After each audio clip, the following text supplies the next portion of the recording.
RNA से आप कभी नहीं पता लगा सकते हैं कि फलाना किसका लगना, लेकिन कैराटीन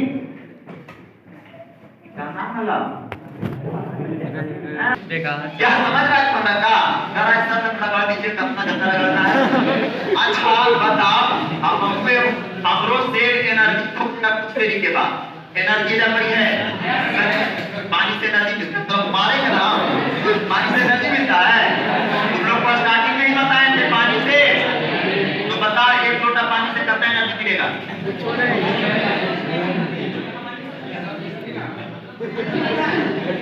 तो एम आगे रहता है ऊपर से नीचे तक, ऊपर नीचे जा रहा है और देख रहा है कि कौन सेल वन टर्न आ रहा है, मतलब हम कंट्रोल किया से तो तुरंत समझ जाएगा बताइए जाएगा कितने मेरा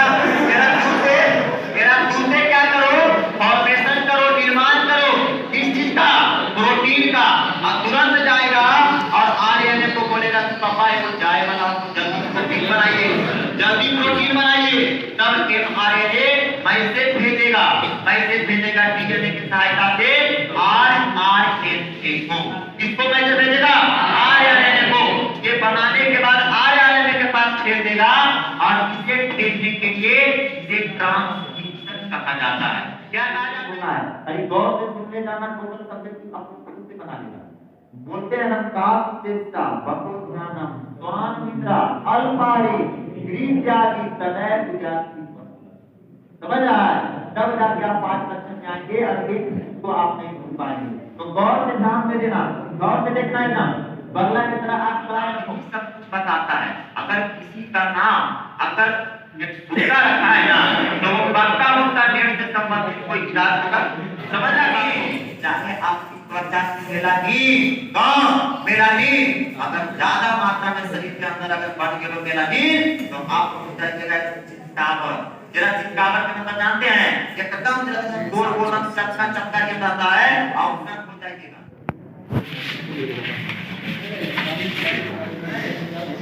अब जब एक बार आ रहा एक थक गया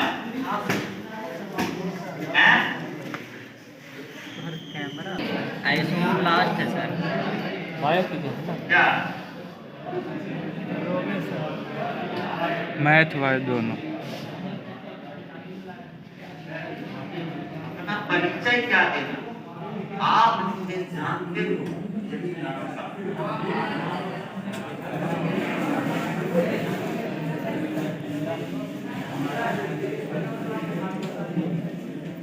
कुरान के साथ में बुलाएंगे तभी पूजा न चाहिए, एक बार बोल देंगे बोलो जय हो, अब आप सभी लोग जलाइएगा क्या मतलब हमारा आसाराम के चला समझ रहा है हमारा बोल रहा है सर ना, डेट बता दीजिए, अब जगह का नाम बता दीजिए, कहाँ क्या होगा थोड़ा पता चल जाएगा रे। बातचीत है खत्म हो जाएगा, थोड़ा सा शांत रहेंगे। आज है आदमी है और अच्छा से दिला देंगे आप लोग।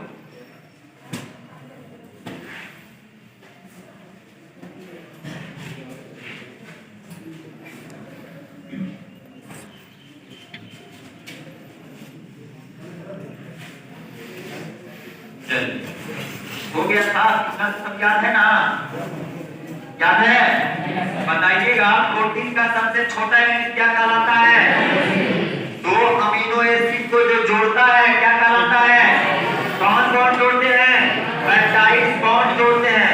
अमीनो एसिड में कितने ग्रुप तो होते हैं, जितने होते हैं, कौन कौन, चलिए याद है सभी लोगों को, ध्यान में है। और बताइएगा, हम और बताए थे कि हमारे जो प्रोटीन होते हैं, जनरली अगर ऑन एवरेज बात करेगा मेल का तो कितना, मेल का तो चलिए ध्यान में है। चलिए ये सब थोड़ा सा देख लीजिएगा। और आज सबसे इम्पोर्टेंट टॉपिक आपका है, आपका आज बहुत ज्यादा इम्पोर्टेंट टॉपिक है डीएनए और आरएनए, ठीक है। आपका केमिस्ट्री के पॉइंट ऑफ व्यू से भी केमिस्ट्री और आपका बायोलॉजी के पॉइंट ऑफ व्यू से कहिए, ठीक है। तो चलिए देखते हैं, आज स्टार्ट करते हैं आपका न्यूक्लियस। थोड़ा सा बेसिक से बताएंगे ताकि पकड़ आप लोग का बन पाए। देखिएगा, सबसे पहले आप जानते होंगे ये हमारा क्या है, सेल है। क्या है? सेल है। और इस सेल के अंदर बहुत चीजें पाई जाती हैं, बहुत प्रकार की चीजें पाई जाती है। माइटोकॉन्ड्रिया हो गया, राइबोसोम हो गया, लाइसोसोम हो गया, एंडोप्लाज्मिक रेटिकुलम हो गया, बहुत हर एक चीज होता है, सबसे बारीकी से पढ़ना होता है। लेकिन हम लोग वो सब के बारे में नहीं पढ़ेंगे, हम लोग बस इसके अंदर एक पाए जाते हैं सेल के अंदर, ये आपकी जो होती है ये हमारा होता है न्यूक्लियस। क्या होते हैं? ये हमारी होती है न्यूक्लियस, और इसी के बारे में पढ़ना है।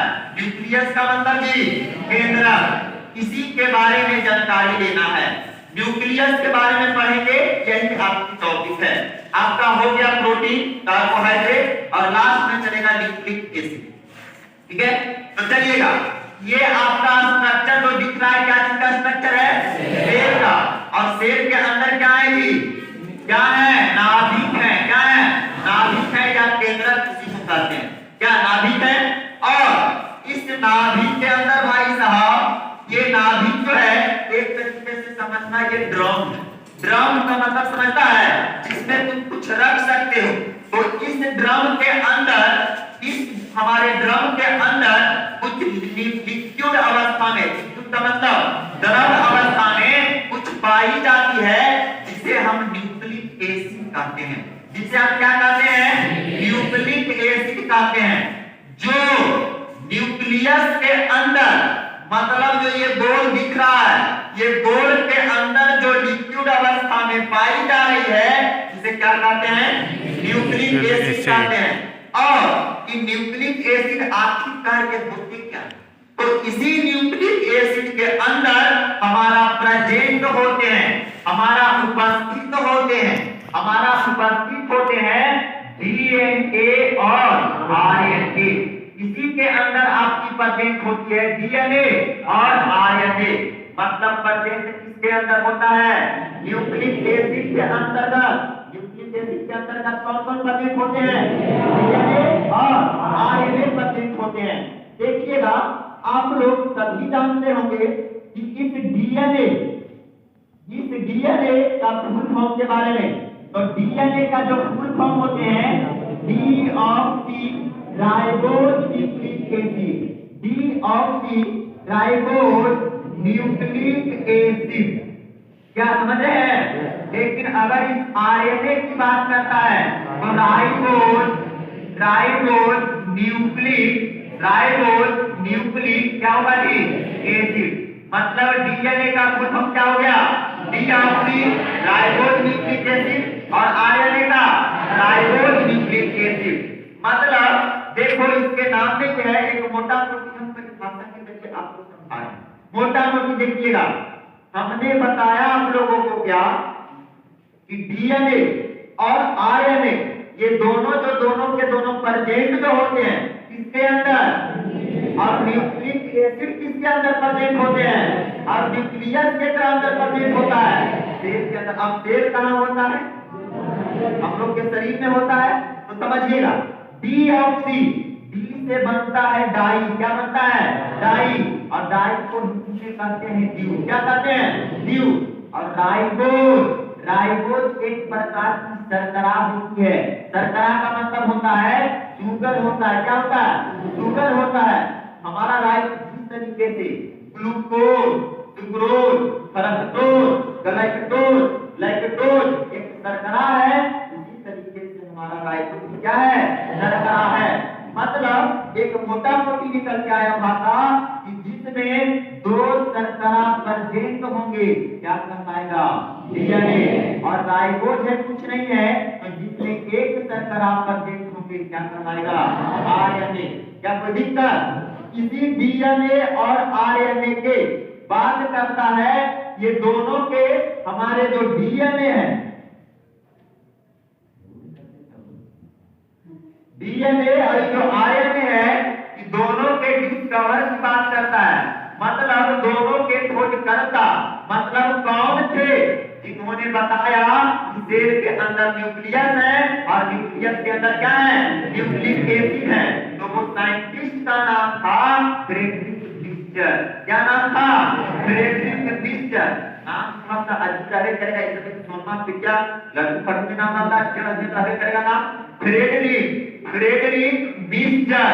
फ्रेडरिक लिस्टर एक साइंटिस्ट का नाम है जिन्होंने बताया कि न्यूक्लिक एसिड के अंदर क्या प्रेजेंट होते हैं, डीएनए और क्या आरएनए प्रेजेंट होते हैं।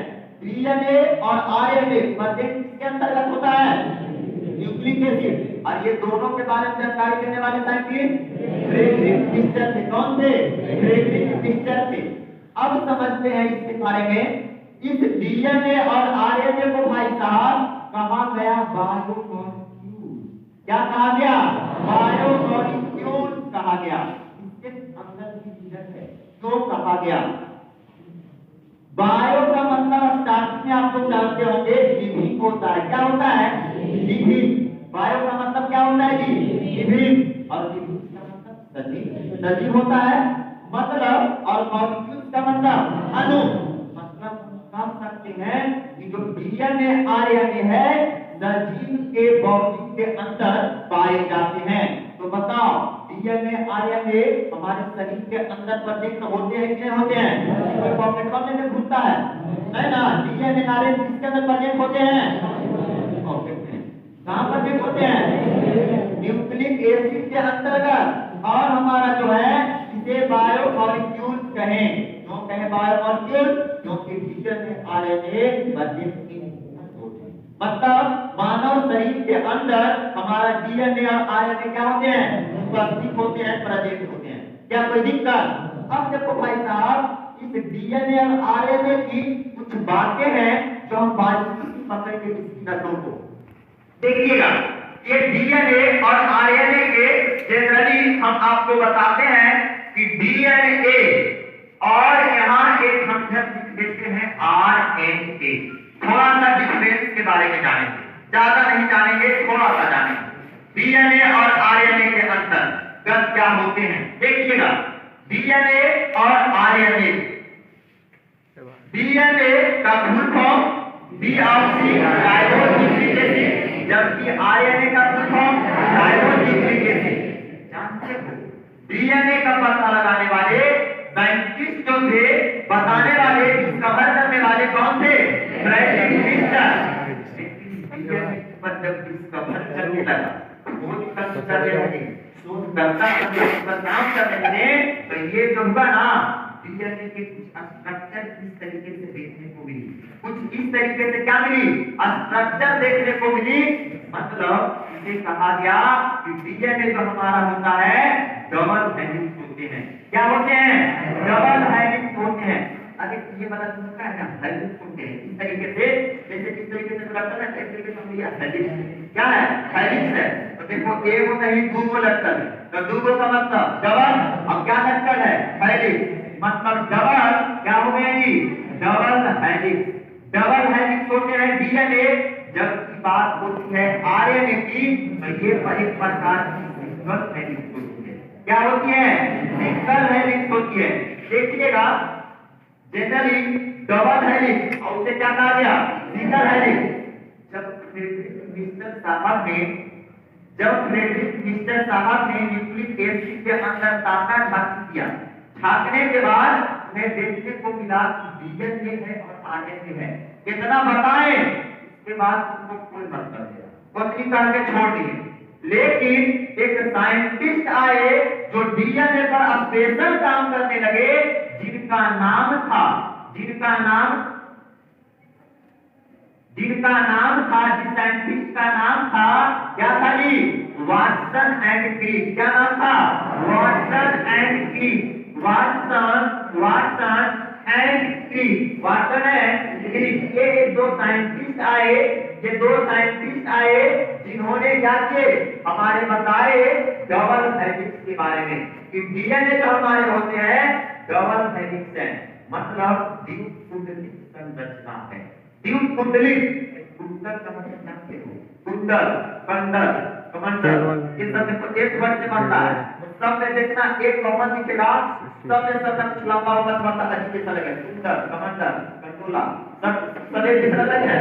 तो ये जो है सब के सब जो है आपका उसी तरीके से लग रहा है, मतलब इसे कहते हैं द्यूत कुंडली। क्या कहते हैं? द्यूत कुंडली। और इसे बताने वाले ये हमारे डीएनए जो होते हैं, डबल हेलिक्स होते हैं, बताने वाले साइंटिस्ट का नाम क्या था? क्या था? Watson and Crick. लेकिन हमारे सिंगल हेलिक्स के बताने वाले साइंटिस्ट इन्होंने कहा सब दूसरे प्रोटीन बाकी बताइए डीएनए और आरएनए के बारे में कम से कम एक कंसेप्ट पूछे थे। मतलब आरएनए के पूरा तरीके से जो हमारा डिस्कवर किए, मतलब इससे साइंटिस्ट जो भी बने वो कौन रहे जी? फ्रेडरिक मिक्सचर रहे। क्या किसी को कोई दिक्कत यहाँ तक समझने में? चलो ना देखिए डीएनए आरएनए देखिएगा, बात करता है डीएनए का निर्माण, डीएनए का फॉर्मेशन के बारे में बात करता है कि डीएनए का जो निर्माण होता है किस प्रोटीन से होता है। तो याद रखिएगा डीएनए, देखो हिस्टोन प्रोटीन का काम होता है डीएनए बनाना, आगे हम न्यूक्लियोटाइड्स में बताएंगे आपको, लेकिन अभी इतना ध्यान में खाली रखो कि जो हमारा डीएनए होता है, डीएनए हमारा जो होता है इसके अंदर हिस्टोन प्रोटीन बनते हैं। क्या होते हैं? क्या होता है हिस्टोन बताएंगे। हिस्टोन प्रोटीन क्या होते हैं जी? प्रोटीन प्रेजेंट होते हैं, प्रोटीन उपस्थित होते हैं। जबकि अगर इसमें बात करें हिस्टोन प्रोटीन की तो इसमें क्या होता है? अवशेष होता है, इसमें नहीं होता है। बात आता है मतलब समान भाई है, एक घर में दोनों जन्म लिया, न्यूक्लिक एसिड इसका बाप है, वही दोनों जन्म लिया, डीएनए आरएनए दोनों के अंदर ऐसा व्यवहार किया गया, एक के अंदर हिस्टोन प्रोटीन है और एक के अंदर नहीं है, ऐसा समझिए। डीएनए के जो हमारे स्ट्रक्चर होते हैं थोड़ा उलझा हुआ रहते हैं। क्या रहते हैं? क्या तो कोशिश कर रही है हम नाम को पकड़ो। डबल हेलिक्स होता है और डबल हेलिक्स का मतलब उलझ सकता है। उलझने की वजह से डीएनए, देखो तो ये डबल हेलिक्स है जी।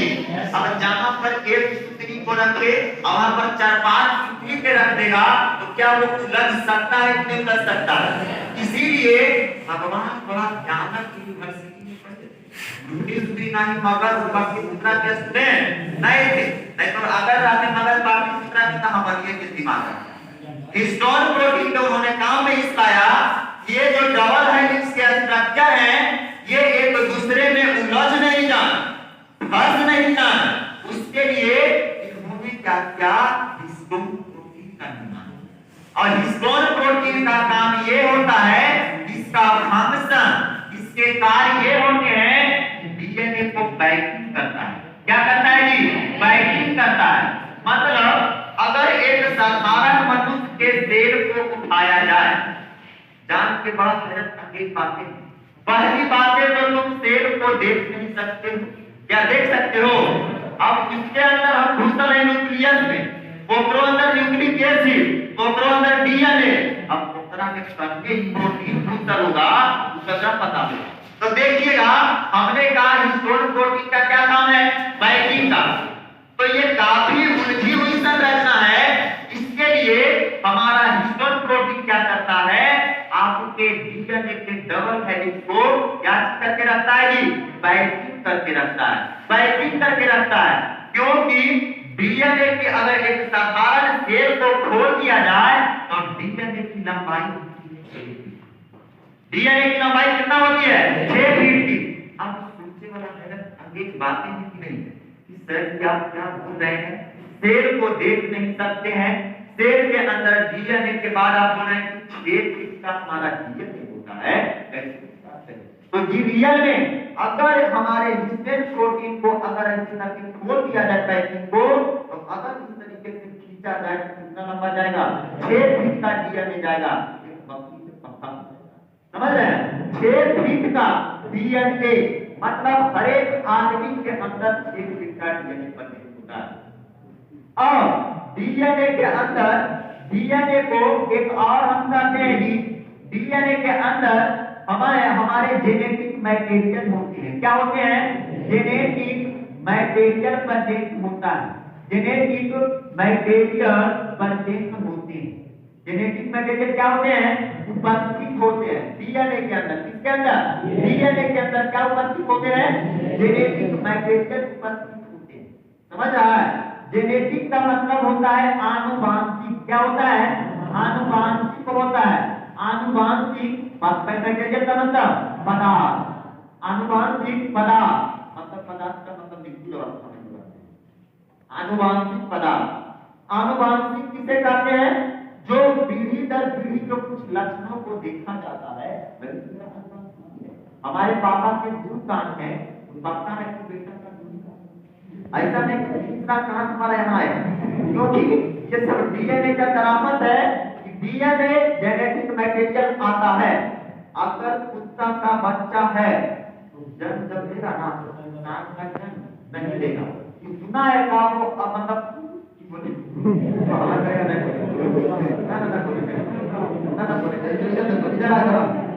एमआरएनए देखो, एमआरएनए बोल सकते हैं, बोलिए सर बोलिए। आरएनए में देखेगा, आरएनए 3 प्रकार के आरएनए होते हैं। 3 प्रकार के आरएनए में एमआरएनए, एमआरएनए होता है, दूसरा होता है आरआरएनए। क्या होता है? आरआरएनए। और तीसरा होता है टीआरएनए। क्या होता है? टीआरएनए होता है। जबकि डीएनए का कोई प्रकार नहीं होता, लेकिन एमआरएनए का प्रकार होता है। 3 प्रकार होने से का हो तो तुम्हारा अंदर कोई जेनेटिक मटेरियल नहीं है। आरएनए से आप कभी नहीं पता लगा सकते हैं कि फलाना किसका लगना, लेकिन तुम इसका अगर बात करेगा डीएनए का, पता लगा सकते हैं। मतलब फलना किसका है, समझ रहा है? इसकी वजह से, डीएनए की वजह से, लेकिन आरएनए की वजह से नहीं पता लगा सकते हो तुम। मतलब अब बात आती है कि एमआरएनए जो होता है, और सुनेंगे सभी लोग, आज एमआरएनए जो होता है, एमआरएनए के निर्माण की बात करेगा आपको कभी क्लास, ये सब सब्जेक्ट के रूप में पढ़ सकते हैं। 2 नंबर 3 नंबर करके 1 नंबर भी हम बता देंगे किस तरीके से बोलना है। कहीं गौर से सुनने जाना, टोटल सब्जेक्ट आपको खुद से बना लेना। बोलते हैं हम काप चेष्टा बको ज्ञानम स्वान मित्रा अल्पारे ग्रीजादि तदय गुजाति। समझ रहा है? तब जाके आप 5 लक्षण में आएंगे, अगले को आप नहीं भूल पाएंगे। तो गौर से ध्यान में देना, गौर से देखना है ना, बगला की तरह आप कराए रखो। एमआरएनए का जो निर्माण की बात करता है, आपका एमआरएनए का जो निर्माण होता है भाई साहब, किससे होता है? डीएनए से। और एमआरएनए को मैसेंजर आरएनए कहते हैं। क्या कहते हैं जी? इसको हम मैसेंजर आरएनए कहते हैं। मैसेंजर क्या कहते हैं जी? मैसेंजर आरएनए कहते हैं। मैसेज का मतलब होता है संदेश। इस सेल को कितना प्रोटीन चाहिए, ये सब के सब टुकुर टुकुर एमआरएनए देखते रहेगा सब सेल को, सब सेल खुलेगा समझ रहा है? एमआरएनए क्या करेगा? टुकुर टुकुर सारे सेल को देखते रहेगा और देखते है कि किस सेल को कितना प्रोटीन चाहिए, कौन सेल को कितना प्रोटीन चाहिए, वो सब के सब एमआरएनए देखता है। और एमआरएनए डीएनए से हेल्प मांग के क्या करता है? अपने आरएनए को बनाता है। और आरएनए का मुख्य उद्देश्य होता है कि इसे हम बोलते हैं प्रोटीन मेकर। क्या कहते हैं? Protein maker. क्या कहते हैं? Protein maker. तुम्हें हम बताएं कि साहब हमारे अंदर जो भी प्रोटीन बनती है, क्या बताए थे? कैराटीन। क्या करना? कैराटीन बनाने का मुख्य किसी का है? तो इसको इस तरीके से मतलब सलाम करो, दोरे वजह से हमारा 5 फीट के लंबा बाल खुल रहा है। किसकी वजह से?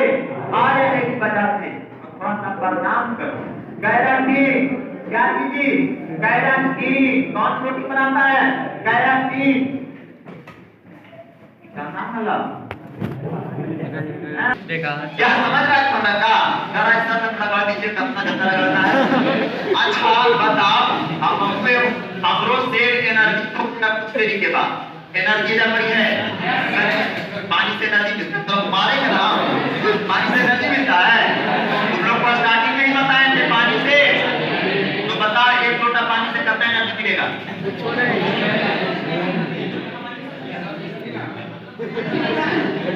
तो mRNA लीजिएगा, नाम रहिएगा। mRNA क्या चीज का मेकर है जी? आपका मैसेंजर सिर्फ पता करता है कि कितना प्रोटीन घटना होगा, ढूंढते रहेगा चारों बजी ये सब सेल के अंदर।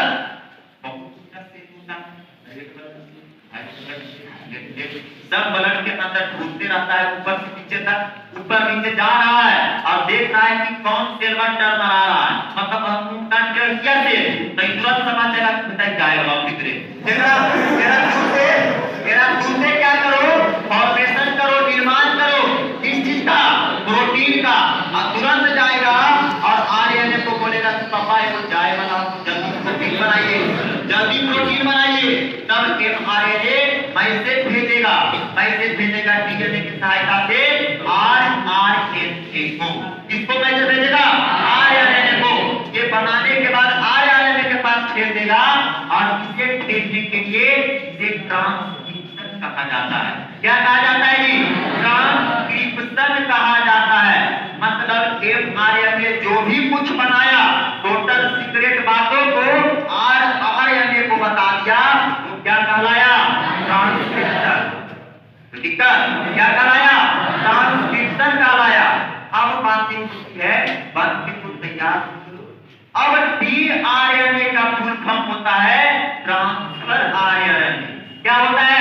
ट्रांसफर। देखो नाम ही में है, पढ़ने का तरीका होना चाहिए, सब याद हो जाता है, समझ रहा है, और नाम ही सब कुछ बताता है। अगर किसी का नाम अगर तुक्का रखा है ना, तो वो पक्का उसका डेट से संबंधित कोई इलाज होगा। समझ रहा है बात को? हर एक आदमी के नाम में कुछ गुण होते हैं छिपे, तो वही बात है। टीआरएनए का मतलब ट्रांसफर आरएनए। क्या होता है? Transfer RNA. तो ट्रांसफर का मतलब क्या होता है जी? आगे भेजना। अरे ट्रांसफर करते रहिए, ट्रांसफर करने से पता लगा, ट्रांसफर करने को मतलब एक स्थान से दूसरा स्थान भेज दीजिए। मतलब जब बन गया प्योर प्रोटीन, प्रोटीन बनने के बाद आपका केराटिन बना। कौन बना? केराटिन। चाहे आपकी त्वचा की मेलानिन अगर ज्यादा मात्रा में शरीर के अंदर अगर बढ़ गया मेलानिन, तो आप हो जाएगा चितकावर। जरा चितकावर का मतलब जानते हैं? एकदम गोल गोल चपका के रहता है और उसमें हो जाएगा। लेकिन अगर मीडियम मात्रा में अगर हमारा मेलानिन बनता है तो जो हम और आप हैं ये मीडियम है। लेकिन अगर नॉर्मल में कम आ गया, नीचे आ गया मेलानिन, तो उस परिस्थिति में आपका स्किन में ब्लैक ऑप्शन बोले तो काला हो जाता है। मेलानिन अगर बहुत ज्यादा एकदम तुरंत ध्यान रख काम लाइन है। अब बीच बीचवा जो मीडियम है तो हम लोग हैं, हम लोग तो काम है ना जी। लेकिन अगर और छोटा जो सबसे कम भी होता है तो कोई दिक्कत नहीं होता है, लेकिन जो बहुत ज्यादा मेलानिन अगर बन जाता है तो आंख के सेल को डैमेज कर सकता है। आंख के सेल में बहुत को बता होते हैं, रॉड सेल, बोन सेल, तो ये सेल क्या होते हैं? ज्यादा इफेक्ट कर जाता है।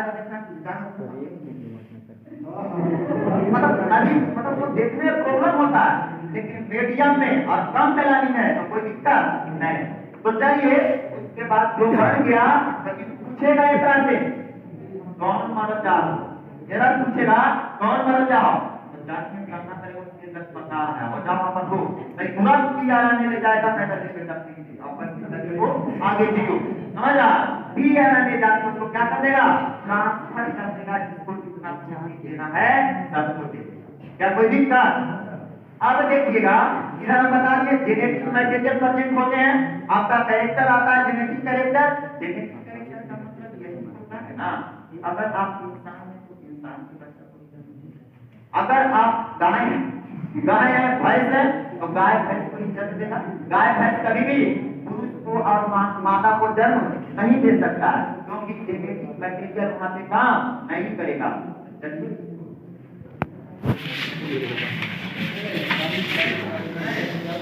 अब धकेल पड़ा वहां एक थकाया कैमरा आईसो लास्ट है सर। क्या मैथ वाले दोनों। अपना परिचय क्या देना आप इसमें जानते हो।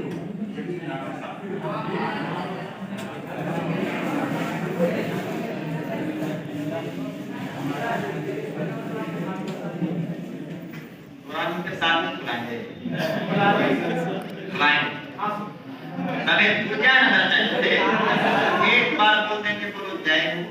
अब आप सभी लोग जलाइएगा क्या मतलब हमारा आसाराम पे चला समझ रहा है। हमारा बोल रहा है सर ना डेट बता दीजिए, अब जगह का नाम बता दीजिए, कहाँ किया होगा थोड़ा पता चल जाएगा। समझिए, ध्यान दीजिए आप लोग सभी लोग। आपका रूल रेगुलेशन आपको पता है कब क्या इधर का ना याद है। हम बाहर हैं, उनसे बात कर रहे हैं।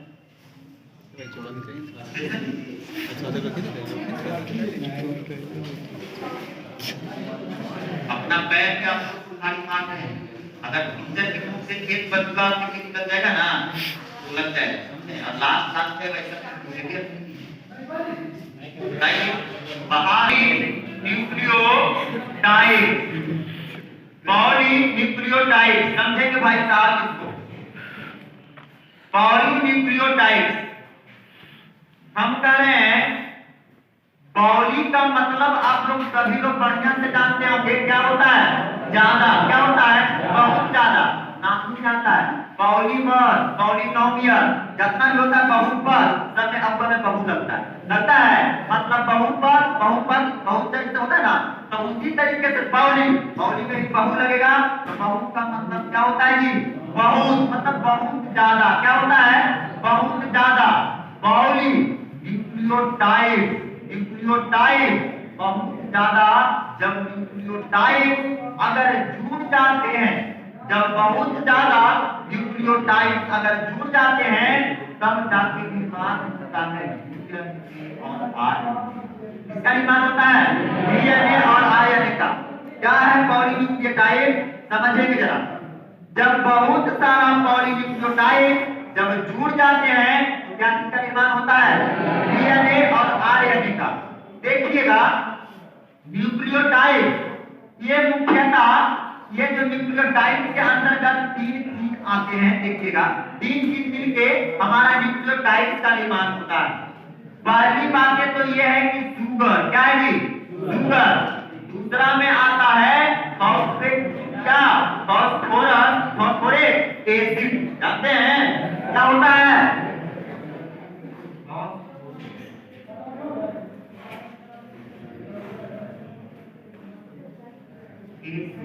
और तीसरा होता है नाइट्रोजन बेस। क्या होता है, नाइट्रोजन बेस। ये जब नाइट्रोजन बेस शुगर जब फॉस्फेट ग्रुप या फिर फॉस्फेट एसिड बोल सकते हो, ये 3 चीज जब आपस में जुड़ जाते हैं तो क्या इसका निर्माण होता है, न्यूक्लियोटाइड का। जब बहुत सारा शुगर, जब बहुत सारा फॉस्फेट ग्रुप या फिर फॉस्फोरस एसिड और नाइट्रोजन बेस का मतलब होता है N युक्त क्षार। जब ये 3 चीज आपस में बहुत मात्रा में जुड़ जाते हैं तो क्या इसका निर्माण होता है, न्यूक्लियोटाइड का निर्माण होता है। क्या पता, जब बहुत सारा शुगर, जब बहुत सारा फॉस्फेट एसिड और आपका नाइट्रोजन बेस आपस में जुड़ते हैं तो आपस में जुड़ने से का निर्माण होता है, हमारा न्यूक्लिक एसिड का। समझा, लगा दें ताकि आपको समझ में आ जाए। बराबर क्या हो जाएगा, न्यूक्लियोटाइड। क्या हो जाएगा, न्यूक्लियोटाइड हो जाएगा। देखिएगा अब हम समझेंगे क्या कि आखिरकार इसके अंदर शुगर हम कहते क्या है कि डीएनए और आरएनए के अंदर कहा जाता है, माना जाता है कि डीएनए और आरएनए के अंदर कार्बन प्रेजेंट होते हैं। क्या प्रेजेंट होते हैं, कार्बन प्रेजेंट होते हैं। हाँ, अब कार्बन जब प्रेजेंट होंगे तो देखो तो शुगर एक प्रकार का कार्बोहाइड्रेट है। शुगर क्या है, कार्बोहाइड्रेट। कार्बोहाइड्रेट का अंदर कौन कौन से एलिमेंट्स प्रेजेंट होते हैं, कार्बन, हाइड्रोजन, ऑक्सीजन। कार्बन इसके अंदर का शुगर जब होती है तो शुगर होने से क्या हम नहीं कर सकते हैं कि डीएनए के अंदर कार्बन प्रेजेंट होगा। क्या प्रेजेंट का, क्या प्रेजेंट का, लेकिन हाइड्रोजन के बारे में पूछता नहीं है। आपका कार्बन प्रेजेंट किसके अंदर, डीएनए और आरएनए के अंदर। क्यों है, क्योंकि न्यूक्लियोटाइड्स का निर्माण शुगर से होता है। अब शुगर जो है कार्बोहाइड्रेट है। अब कार्बोहाइड्रेट के अंदर 3 एलिमेंट्स आते हैं, कार्बन, हाइड्रोजन, ऑक्सीजन। इसका अंदर कार्बन आएगा तो बताओ क्या दिखता। अब चलो तीनों चीज हो गया। अब देखिएगा, अच्छा इसका फॉर्मूला कोई बताएंगे क्या, क्या होता है बोलो, क्या H3PO, क्या बोल रही है, H3PO4। अब तो हाँ जी, क्या होता है बोलो, H3PO3 होता है।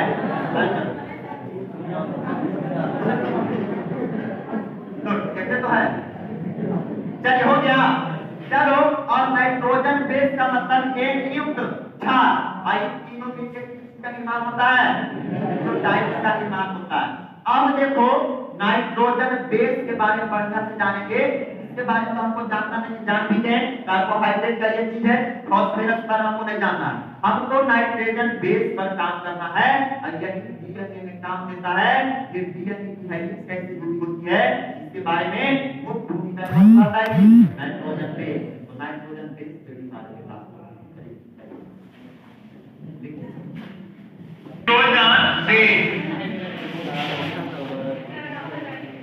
नाइट्रोजन बेस का मतलब क्या होता है, एन युक्त क्षार। क्या होता है, एन युक्त क्षार। इसको जानना चाहते हैं आप आज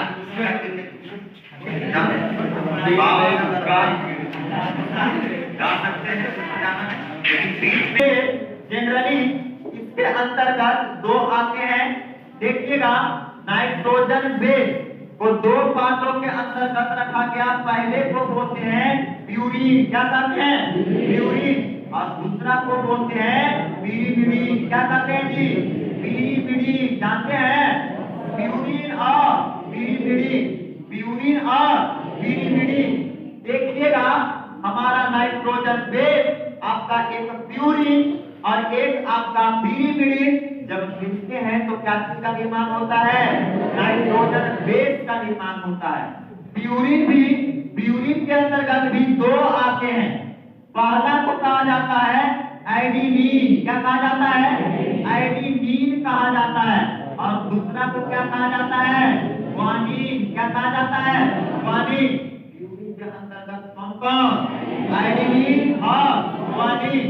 और पिरीमिडीन के अंतर्गत अगर बात करेगा तो पिरीमिडीन के अंतर्गत कौन कौन आते हैं, थाइमिन, यूरोसिन और साइटोसिन। साइटोसिन, थाइमिन और यूरेसिन। तो लिखिए साइटोसिन, साइटोसिन आपका थाइमिन, आपका थाइमिन और क्या जी, यूरेसिन। ये 3 को जो होते हैं, ये 3 के मिलने से क्या होता है, पिरीमिडीन। क्या होता है, पिरीमिडीन। आपका एडिनिन और ग्वानिन किसके अंतर्गत आते हैं, देखो इसे शॉर्ट फॉर्म में लिखा जाता है कैपिटल ए, इसे शॉर्ट फॉर्म में कैपिटल जी, इसे कहा जाता है कैपिटल सी, इसे कैपिटल ई और इसे कैपिटल ई लास्ट करना है, देखिएगा।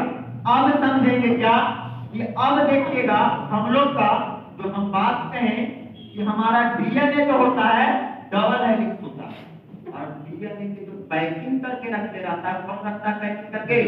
कहाँ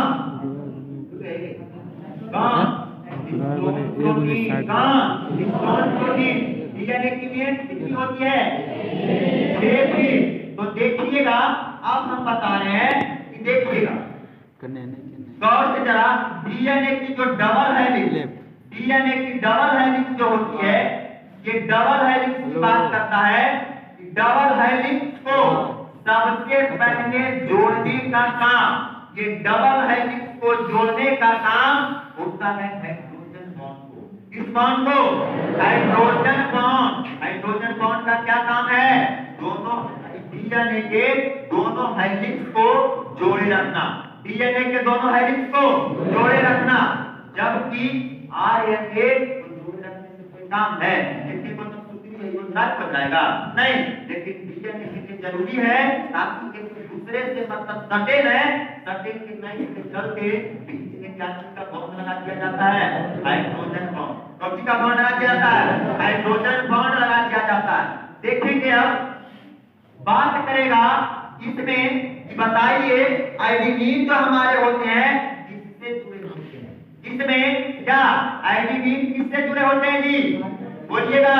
एडेनिन जुड़े होते हैं थाइमिन से। किससे जुड़े होते हैं? थाइमिन से जुड़े होते हैं।